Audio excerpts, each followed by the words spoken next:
सेठ की आवाज उन दोनों के कानों में टकराई। अरे रोंदू कहाँ मर गया रे? अरे जल्दी से इधर आ।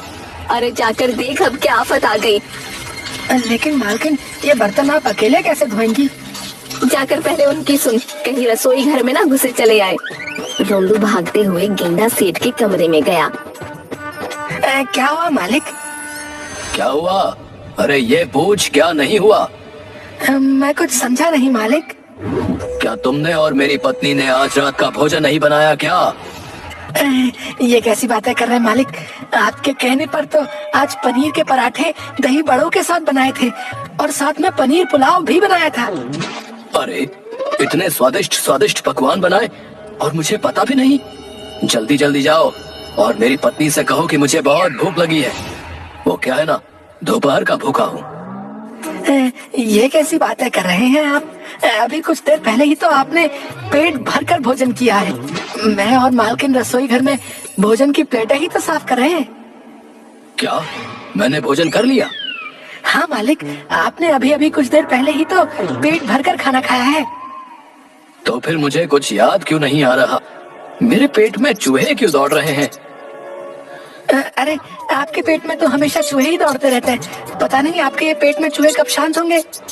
रोंदू ने इतना कहा ही था कि तभी गेंदा सेठ की पत्नी गुस्से से पैर पटकते हुए आई।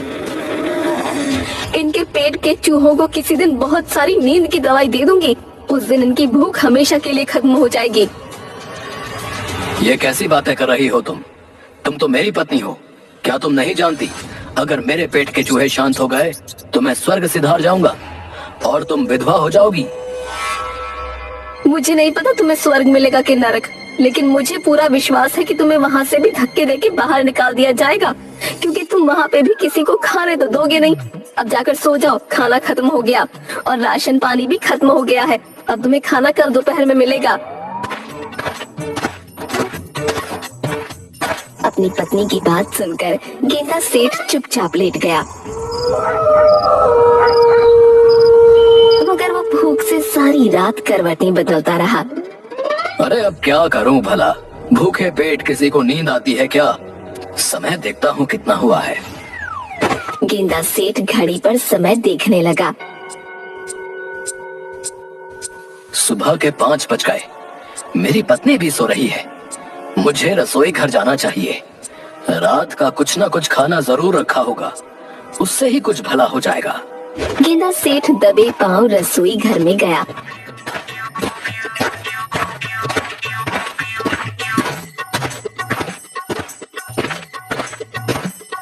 मगर उसने देखा रसोई घर के बर्तन साफ पड़े थे। इसका मतलब मेरी पत्नी सही कह रही थी, राशन पानी भी खत्म हो गया है। अब मैं क्या करूं? मुझे तो बहुत तेज भूख लगी है। एक काम करता हूं, बाहर जाकर कुछ जुगाड़ पानी करता हूं।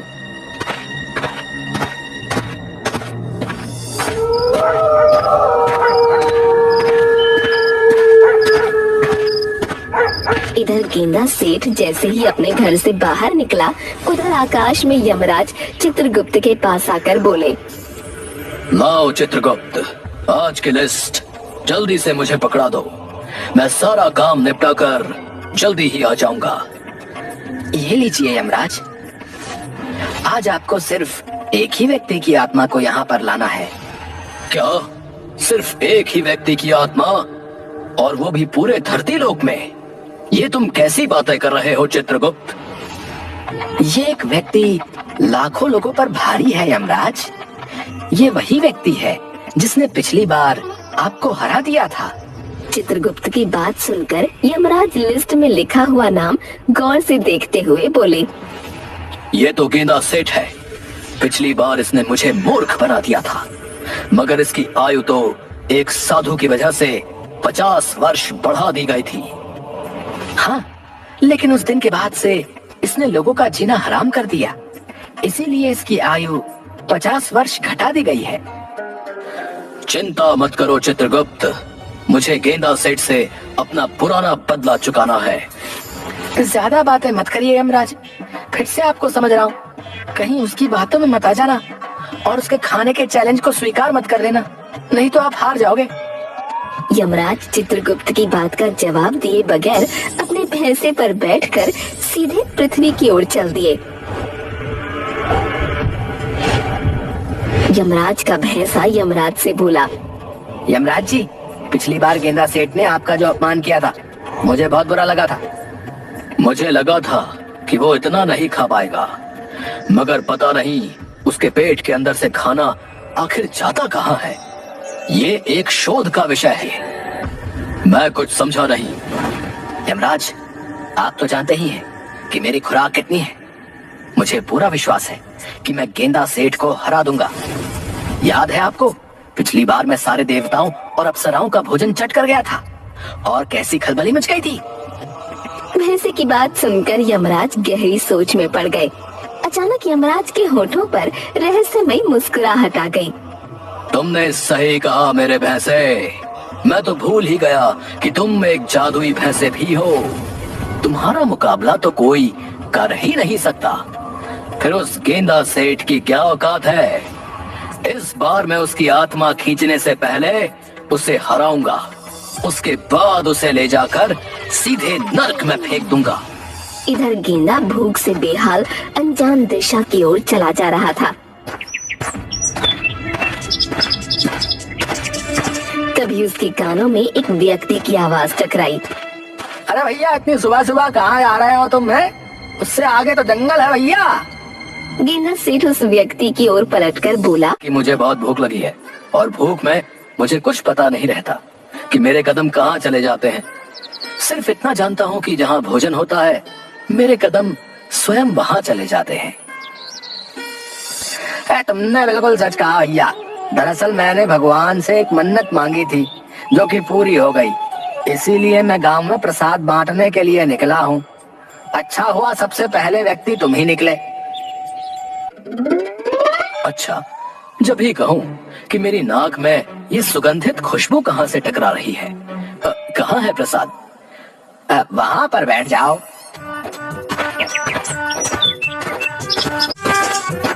उस व्यक्ति ने गर्मा गर्म पूरी और आलू की सब्जी गेंदा सेठ के सामने परोस दी। अरे वाह वाह वाह, सुबह सुबह ही देसी घी की पूरी और मेरी मनपसंद आलू की सब्जी। आज तो मजा आ गया।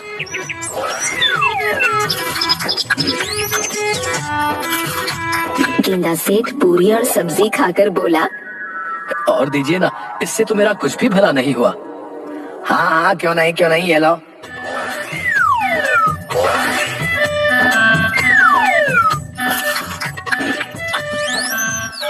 गेंदा सेठ कुछ ही देर में 150 पूरियां खा गया। अब लग रहा है जैसे कि पेट में कुछ जा रहा है। और लाओ ना। आखिर तुम कौन हो भाई? हैं? मैंने गांव में प्रसाद बांटने के लिए 200 पूरियां बनवाई थी। 150 तो तुम ही खा गए। अरे तो तुम्हारी पूरी 50 पूरियां बची है ना, तुम अब उसे बांटकर क्या करोगे? वो भी मुझे दे दो। भगवान बहुत प्रसन्न होंगे तुमसे। उस व्यक्ति ने क्रोधित होकर वो 50 पूरियां गेंदा सेठ को पकड़ा दी और गुस्से में पैर पटकता हुआ दूसरे व्यक्ति से बोला, भैया, ये आदमी है या यमराज का भैंसा? पूरी 200 पूरियां खा गया। अब मैं मंदिर के बाहर प्रसाद कैसे बांटूंगा भैया? आपको 200 पूरियों का इंतजाम दोबारा करना होगा। तुम सही कह रहे हो भैया। मैं और प्रसाद तैयार करवाता हूँ जब तक तुम मंदिर पहुँचो। इतना कहकर वो दोनों व्यक्ति अलग अलग दिशाओं में चले गए। गेंदा सेठ खाते हुए उन सब की बातें गौर से सुन रहा था। अरे वाह, फिर तो मजा आ गया। मंदिर में भी सारी पूरियां मैं ही खाऊंगा। किसी भूखे को भोजन कराना कितना पुण्य का काम होता है। भगवान इस व्यक्ति से बहुत ज्यादा प्रसन्न हो जाएंगे। कुछ घंटे बाद गेंदा सेठ धीरे धीरे कदमों से मंदिर की ओर बढ़ा, जहाँ पर वही दोनों व्यक्ति प्रसाद बांटने की तैयारी कर रहे थे। अरे तुम यहाँ क्यों आए हो? अरे तुम ही तो बातें कर रहे थे कि तुम मंदिर में भी प्रसाद बांटोगे, तो सोचा कि मैं भी थोड़ा सा प्रसाद चख लूं। भैया, भगवान के वास्ते यहाँ से चले जाओ भैया। और भी बहुत से लोग प्रसाद खाना चाहते हैं, कम से कम उन्हें तो खाने दो। तुम मेरा अपमान कर रहे हो। तुमने भगवान से मन्नत मांगी थी प्रसाद बांटने की, और देखो मैं तुम्हारा प्रसाद खाना चाहता हूँ, मगर तुम मुझे अपमानित करके भगा रहे हो। देखना, ईश्वर का प्रकोप बहुत जल्दी तुम पर टूटेगा। गेंदा सेठ की बात सुनकर वो व्यक्ति बुरी तरह से डर गया। अरे भैया, अरे भैया, अरे रुको रुको, लो लो लो, पहले तुम ही प्रसाद चख लो भैया।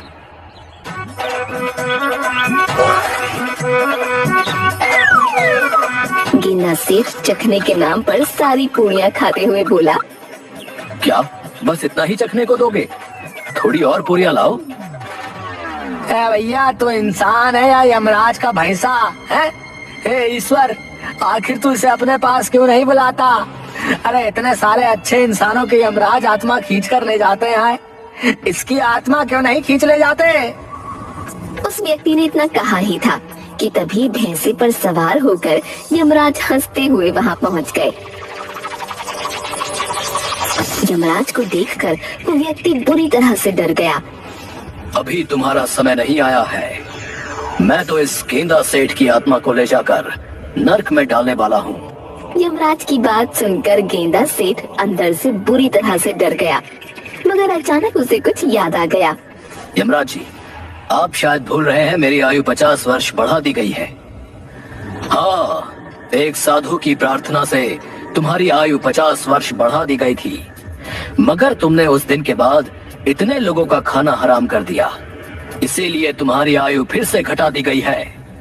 अब तुम्हारा समय आ गया है। मेरा तुमसे वादा है, नर्क में मैं तुम्हें खाने को तरसा दूंगा। तभी यमराज का भैंसा यमराज से बोला, रुक जाइए यमराज जी, शायद आप भूल रहे हैं हम दोनों में क्या बातचीत हुई थी। पहले अपने अपमान का बदला लीजिए, उसके बाद इसकी आत्मा इसके शरीर से खींचकर नर्क में डाल दीजिए। तुमने सही कहा, मैं तो भूल ही गया कि मुझे इससे अपना बदला भी चुकाना है। कैसा बदला यमराज जी? मैंने आपका क्या बिगाड़ा है? तुम्हारा और मेरे भैंसे का एक मुकाबला होगा, खाने का मुकाबला। उस मुकाबले में मेरा भैंसा जीतेगा, उसके बाद मैं तुम्हारी आत्मा तुम्हारे शरीर से खींच लूंगा। यमराज की बात सुनकर गेंदा सेठ के मुंह में पानी आ गया और उसके दिमाग में एक योजना भी आ गई। मैं आपकी इस प्रतियोगिता में एक शर्त पर भाग लेने के लिए तैयार हूँ। कौन सी शर्त? आपको मेरी आयु 100 वर्ष बढ़ानी पड़ेगी। ये मेरा काम नहीं बल्कि भगवान का काम है। ठीक है, अगर भोजन करके ही मेरी किस्मत में मरना लिखा है तो यही सही। कम से कम मरने से पहले पेट भरकर भोजन तो कर सकूंगा।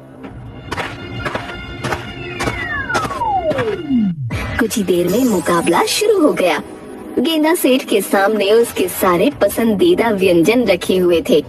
गेंदा सेठ और यमराज का भैंसा भोजन पर टूट पड़े।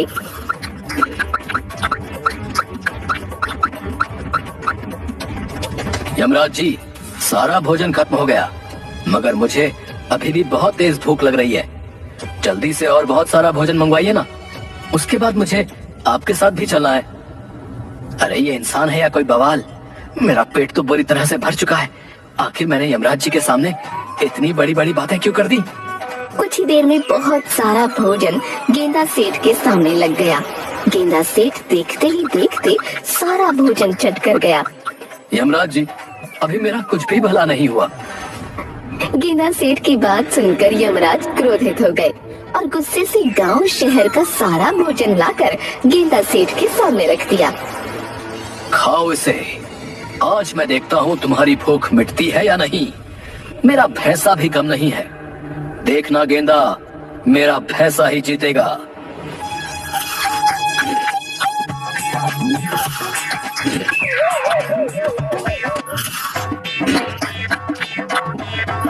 मगर गेंदा सेठ वो भोजन भी चट कर गया।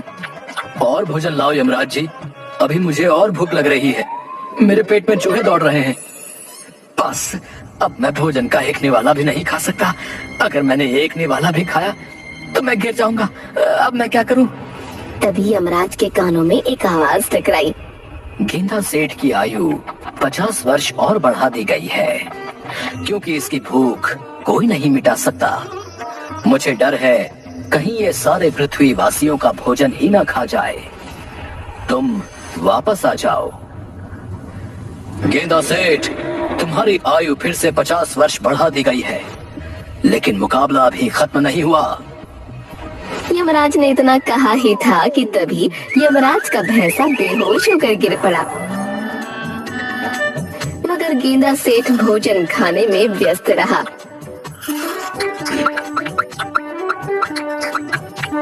यमराज जी, अब तो मेरी आयु 50 वर्ष और बढ़ा दी गई है। मेरी भूख शांत नहीं हुई। मुझे और भूख लग रही है। जब मैं खुश होता हूँ ना, तो मैं और ज्यादा खाता हूँ। और भोजन मंगवाइए। पापी दुष्ट इंसान, तेरी वजह से मेरा भैंसा बेहोश हो गया। अब मैं कैसे जाऊंगा? कुछ देर बाद यमराज के भैंसे को होश आ गया। आज जा रहा हूँ गेंदा, लेकिन याद रखना, मैं तुम्हें भूलूंगा नहीं। 50 साल बाद आऊंगा। यमराज जी, चला नहीं जा रहा। हाय, पेट फटने को हो रखा है। मर गया। मुकाबले के लिए बहुत उतावले थे ना, अब आई अक्ल ठिकाने।